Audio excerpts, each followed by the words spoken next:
এখন আমরা বানাচ্ছি পেঁয়াজ পোস্তর বড়া। কী কী আছে: পেঁয়াজ, কাঁচা লঙ্কা, ময়দা, নুন, চিনি, পোস্ত আর দিলাম সরষের তেল।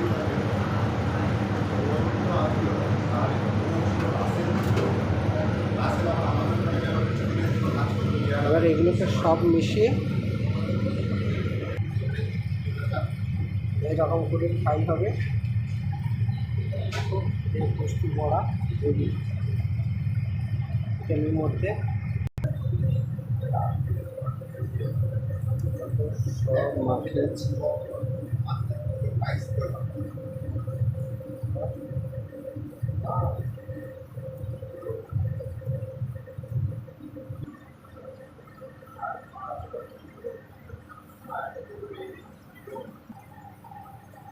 তো রেডি হয়ে গেল পেঁয়াজ পোস্তর বড়া।